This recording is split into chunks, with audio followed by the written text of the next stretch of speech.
Welcome back to Partnerships Unraveled, the podcast where we unravel the mystery about partnerships and channel on a weekly basis. My name is Alex Whitford. I'm the VP of Revenue here at TD, and this week I'm very excited to welcome our special guest, Phillip. How are you doing? I am doing well, Alex. Hope you're doing the same. I'm doing extremely well. We are speaking to, I think it's fair to call you a channel veteran. Maybe for the uninitiated, you could give us the highlight reel of what the last few years have looked like. I can do that, Alex. Okay, well, my responsibility is I'm responsible here at TD SYNNEX, which is the largest global technology distributor today. And I'm responsible for what we call modern infrastructure. So all the vendor go-to-market through TD SYNNEX for what I would probably best classify it as enterprise-grade compute equipment. So very large suppliers, data center-centric, and our AI go-to-market through what we call Destination AI. I've been in distribution now for in excess of 35 years. And you could say it's not my, the last couple of years have been a really good ride in terms of distribution for me. Yeah, I think at 30 years you get your third stripe. Is that right? So you are officially, a veteran. I'm officially a veteran. Yeah, you could say I'm a veteran. Technically, this is I think through a series of mergers and acquisitions, this is the fourth company I've worked for in that period of time. So it's really been interesting. So yeah, for sure. And I think, looking after the most interesting business unit in the most interesting area of the channel, which is AI intersected with distribution, which I think is one hell of a place to be. I would agree. It's exciting for sure. Changes every day, right? Just like AI is changing constantly. So it's a running joke on this podcast because I love distribution. I spent 10 years either in distributors or running distribution. I don't know, every 5 years, someone tells me distribution is going to die, whether it was the migration to cloud, whether it's tax changes, whether it's tariffs, whether now it's AI. Why is distribution not dead? And maybe why is distribution able to hard pivot so well and continue to provide value? That's a great question. I think, I always go back mentally to a Harvard Business Report from the early 2000s that distribution is dead. And I kind of laugh about it still because not unlike our partner base and not unlike the suppliers that we represent today, but distribution has to constantly morph, right? One of the reasons why we're not, necessarily dead today is the critical need for enablement in the channel, and it's the visibility and scale that we have as a distributor that keeps us, I say, on the forefront of technology. It's our ability to take what the suppliers do, enable our partners to deliver that technology quickly, and then put it out in the market, right? It's that scale, and it's beyond something I call LSMFT, right? Logistics, sales, marketing, financial, technical, right? Those are the table stakes to be a distributor. You have to do those things at a minimum. So it's what we do in excess of that has actually kept us in a better place in the market and a bigger value to not only our partners, but the vendors we represent as well. So, you talk about LSMFT. I think a lot of people lovingly call that pick, pack, and ship, right? Yep. Which I think that is the old days of distribution. And frankly, any distributor that's relying on that as their strategic value add, they died out in about 1983. I think that's long gone. We now see, or certainly I see, the value of distribution as being the people who are able to thread together complex deals, complex go-to-markets, make suggestions to partners, to vendors around how to knit together and become that sort of orchestrator. What are some of the key inflection points that forced or drove that evolution? The changes in technology is probably primary, right? When you look at things like cloud, in the early 2000s, right? As that was evolving in the market, it required a depth of expertise. It required enablement of the partners to deliver on behalf of the cloud providers. So if you think about it, the cloud providers had a solid value position. They had a great offering. The problem was, how do you get the resellers or the business partners, as we call them, to effectively sell and position that at the end user? So that requires two things. One, it requires enablement, and it requires scale, the ability to enable those partners to a great extent across all markets, right? From the very smallest of customers all the way up to large enterprises. They require that enablement at the reseller in order for the supplier to take advantage of the speed to market through distribution and its business partners. So that is obviously an inflection point, is the changes in technology. When you think about AI today, very big inflection point. The critical thing there is it's the speed of execution of AI is requiring enablement at a much faster pace, and the adoption rate, I think we all agree, is much quicker than cloud, as an example, right? So it's those inflection points, I think, that really, things like cloud, things like, to some extent, believe it or not, COVID was an inflection point, obviously, right, in terms of cyclicality of infrastructure. Today, it's AI and the requirements for, based on AI in a lot of cases to modernize infrastructure. You have things like not only the infrastructure required to run AI, maybe think GPUs or, some of the large platforms for AI analysis, but you also think modernization of infrastructure for networking, high-speed networking, greater storage capacities, or different storage at different locations, differences in technologies. A great example of this is, where do you want your data to be analyzed? If it's high-speed analysis, you're looking to get your data in close proximity to your GPUs for analysis on a low-latency network. How do you pull all that together? So that requires a lot of technology change. So AI itself has caused an inflection point. But the reason I mentioned COVID is because so many end companies, end users decided to upgrade or take the opportunity for that time to change their infrastructure or to upgrade. And it's almost developed this cyclicality of replacement in the market. So you see these peaks and valleys, and it's almost, whereas you might have seen servers getting updated every year, now they seem to be more on a cycle because of the utilization and depreciation of the hardware. So there's a lot of things out there from an inflection point, but those are some of the big ones I think of. Yeah, one of the things that I also, what's that old expression? Necessity is the mother of invention, right? Right. Distributors aren't making the typical 85% margin that a software brand is, right? Right. You laugh at that, right? That's what most software companies, that's the sort of baseline unit economics of what a SaaS business has to do. But because of that, the requirement for distributors to make money is you have to go and hunt for new value to continue to reinforce and to rebuild and maintain margin at a certain level. And I think that's what is the sort of catalyst for people like yourself to continue to strive for, where is the market headed? How do we capture the opportunity? How is AI not a threat, but actually a mechanism for us to provide new value? Do you sort of see resonance in that strategy? Absolutely. I mean, especially you're talking about AI. Look, the ability for distribution to morph over time is a requirement. Like any business, we have to continue to add value in a certain way and demonstrate that value proposition to the suppliers who choose us, as a route to their market, but also to our business partners that choose to buy from us. From an AI standpoint, probably the most critical thing there is how we not only are helping our partners understand and articulate their value proposition as it relates to AI, but how we do it internally. So if you think about AI and its effect on us as a distributor, how do we employ AI to make our customer experience better?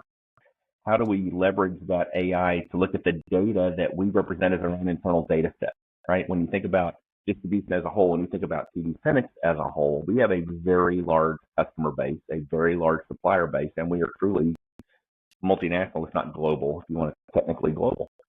So we have a lot of data. How do we use AI to not only look at our customer trends, look at analytics, classify our customer set so we can help enable them in better ways? I think that's probably one of the better reasons why we're adopting AI not only internally, but also helping our partners adopt it. Yeah, I'm sort of fascinated by this, both on the podcast, but my job as VP of Revenue at TD. We often contextualize AI in sort of three buckets, which is AI in your product. Look at Microsoft, what they're doing with Copilot. Everyone sort of understands that.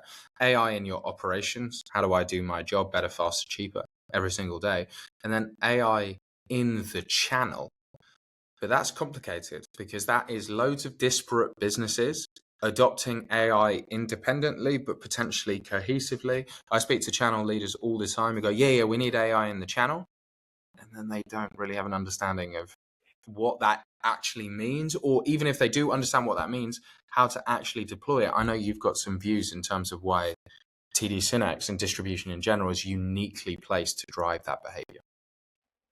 I would agree. I think one of it is this thing I mentioned earlier, scale, right? It's the ability to look at our data set, which is extensive, right? When we have a huge, as I said, a huge customer base, and that visibility extends not only to the partner level with respect to their suppliers that they're representing in the market, but also the vertical industries. When you think about all the vertical industries we serve today, from federal, pub sector accounts all the way through healthcare, SLED, aerospace, we literally serve all those markets, right? So that visibility and the ability to employ AI helps us do a couple things. Number one, it helps us refine our processes, which is kind of what you would expect, or as it stated earlier, how we would take AI and leverage it to better our processes, better our customer experience, that kind of thing. But also to look at our data to help our customers find new accounts, new solution offerings. Are they truly leveraging the technologies available and the line card available to deliver better use case outcomes for the customer? That's something that I think we're uniquely positioned to do, but it's the leveraging AI to do that, to help us really accelerate it, is really the critical thing. Right? How do we accelerate the analysis of our own data set? And so you talk about acceleration. I think lots of people call it agility. And the real challenge about building a channel is scale and agility are two sides of the same coin, right? They are almost the opposite. And I think what we're always looking for as channel leaders is, how do I have the power of an oil tanker, but the agility of a speedboat? What are some of the things that you feel you can do to galvanize that agility? That's another good question. I think the challenge with our scale is that it is literally an oil tanker, right? It's trying to turn everybody. I think what makes it work though for us in terms of speedboat agility is really probably a couple things, and I'll use AI as an example. But when you look at the change in technology, so first and foremost, it's our job, really it's our responsibility to work with the suppliers on where they're taking their technology in the near term. I mean, near term being the next 5 years. Where are you going in the next 5 years? And then we're working with that information as much as they're willing to share, obviously because there's unannounced products and things like that. But technology directions and roadmaps are there. We take those technology roadmaps and then we work with our enablement teams that we have to help our partners understand where that technology is going as much as we can do through disclosure. And then at the same time, help them develop practices to deliver that technology more efficiently and quickly. Great example of that would be AI. So I'll talk about that. We have a couple of things that we do today. First and foremost is we have to get our own teams comfortable in AI.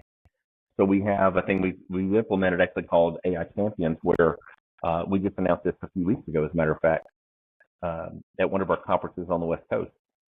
It's the ability for our internal employees, our coworkers, to be enabled in AI and be basically certified in AI from our point of view, right? So they can understand, how do I employ it in my day-to-day operations? We actually have ethical use programs around AI internally here at TD SYNNEX, and we train and enable our teams to not only understand AI, but to use it in their day-to-day operations. Then we actually look at the balance of how we're going to execute and ramp our partners by looking first at the suppliers. Basically, we grid those suppliers and their AI offerings from basically, entry level up to expert capabilities, complex. And then look at our partners and grid them as well and help them understand where they are on their evolution as an AI partner, right? Are you able to handle chatbots and some entry level things today, or are you capable of massive implementations of large analysis systems and some of the more complex software offerings? And what we do then is use that to help our partners at each level turn quickly, right? So it's like, if you're entry level and you're just getting started, here's exactly what you should do. Here are the partners that you should partner with in terms of supplier or other products. And then as you migrate up into the right, here are the suppliers that offer more complex solutions, perhaps higher margins, definitely services opportunity for our customers and implementation, right? How do we take that and drive it and help each partner evolve as quickly as possible to help that speedboat turn, right? As quickly as we can. I think if I were to sum it all up, though, and I know that was a lot, but if I were to sum it all up, I would say it's about the specific needs of a reseller. Where are they at on their journey, and how do we help them move as quickly as they can up and to the right? So it's about speed, right? And you can't get speed without being very specific. And I think we've done a good job of that. We continue to do that. We've done that on most all technologies, right? It's about how do you take the partners, put them, and classify them where they agree, they're all in the same boat, and then we agree to get them up and to the right as quickly as possible. One of the things I sort of half jokingly talk about on this podcast is strategy, and people talk a lot about strategy, and it's this really clever concept. But actually, I often find the greatest things that drive the huge amount of success are some of the real basics done extremely well. And one of the fundaments of distribution is credit and being able to fund and drive the financial performance of the channel. Not the sexiest topic in the world, but maybe one of the most powerful. Philip, talk to me about why credit underpins the success of the channel. I think credit is, it's obviously part of the finance pillar from a distribution standpoint. Credit for distribution is a massive opportunity, especially for the supplier, in a lot of cases, the reseller themselves. As a company of our size, we extend billions of dollars of credit at any point in time. So we're talking about the ability for our supplier to have an efficient route to market through the partner because they have the available credit to implement the sales they need. But not only is it just credit as in terms, there are programs we have like our RSA program, or we have different ability to amplify to extend payment terms. So maybe instead of 60 days, you need 90 days at an end user to close a transaction. We have programs that are built to work with our partners and that they can leverage those to help execute sales. So without credit, everything stops. It's just the way it is. We've got to find a way to make sure our partners have not only the terms that they need, but also have the credit tools and offerings that help them match the needs of the end user and execute those sales more efficiently. I think that's something we do exceptionally well. I think we've done that well through the years. I think our credit team is one of the best on the planet. I think we have a great job. In fact, they're trying to leverage AI now in terms of how do they look at credit facilitation more quickly to offer those credit offerings now. So we have history. We can actually look at that partner's history, terms, current P&Ls, anything they want to share from an audited standpoint, and we'll leverage that to help make credit decisions more quickly. So once again, you have a unique opportunity in the market helping us deliver things like basics like credit more effectively. And then to me, it's funny because we've spoken a lot about AI and technology and sort of understanding where the partner is. But credit is one of the things that fundamentally drives agility, right? That's Absolutely. A partner's lifeblood. How do we go and drive execution and drive deal value and drive performance without needing cash in the bank? Cash is king, right? You got to have the facility to take those orders.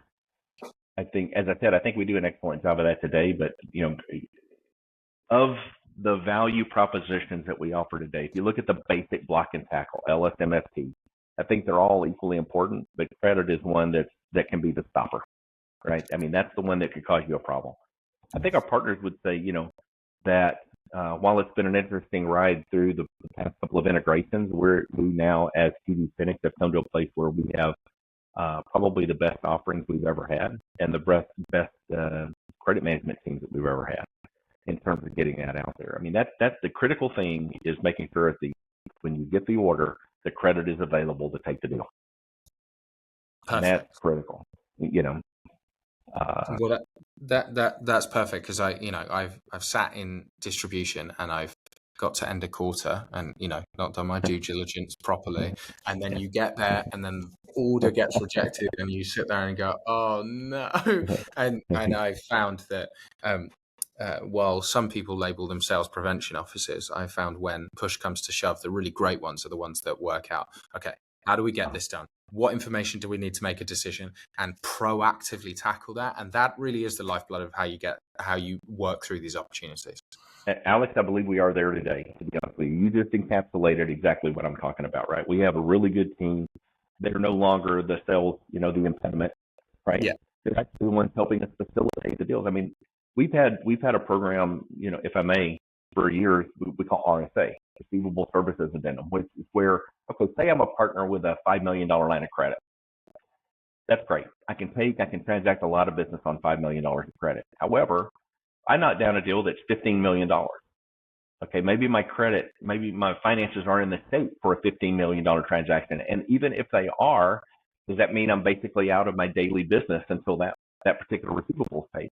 We have a program that we've employed, as I said, RSA, that allows two things that I think are really unique in the market. First is we will look at that end user and credit qualify them as well. So, you can think about it as a reseller, you're worried about the end user's payment and their credit capabilities and the capacity and all that. However, when you look at the size of TD SYNNEX and the capability we have to look at the market and all the deeper details, we have the ability to look at that end user and give the partner a better view as to whether or not that end user is capable of that credit, to be fair, number one. Number two, we have a program that's a very low cost, actually. It caps out at a very low amount, where we will facilitate the order. We will help with the collections of that, but we also take the credit responsibility, so the bad debt risk. So we now we take the risk off the reseller. They still have their day-to-day net terms accounts, and then we have this opportunity to go take down these large transactions, which, by the way, benefits the reseller over time in terms of their net terms accounts, right? They're taking down these $5 and $10 million transactions. Now they may have a $20 million line of credit with us because they're facilitating RSA to do that. But eliminating your bad debt at a reseller is huge, right? That is a big deal. So this program is both beneficial in allowing a partner to take down orders they couldn't normally take, but it's also, it takes a lot of the risk out of the way for the partner. So, things like that where everybody benefits, right? Supplier gets the order, customer gets the transaction.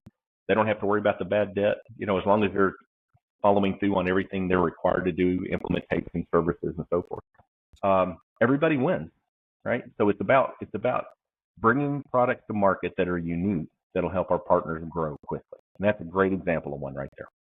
Love to hear it. Well, I'm hoping, Phillip, I've got enough credit in the bank to ask you one favor, which is we always ask our current guest to recommend our next guest. Who did you have in mind?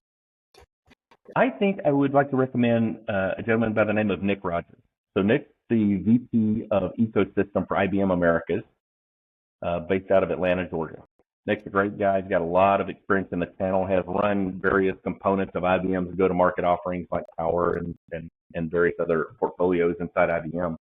And he has a great scope of how a supplier that can still have a lot of direct opportunities with large strategic partners, how he leverages partners in the market to really represent IBM and scale the growth of their portfolio. I think in the market, I think Nick's a great person with a lot of history on that. And I think he'd be good to talk to. Awesome. Excited to have Nick on. And Phillip, thank you so much for coming on and sharing your wisdom. It's been awesome. No, thank you very much. I appreciate the opportunity. Thanks, Seb. Thank you.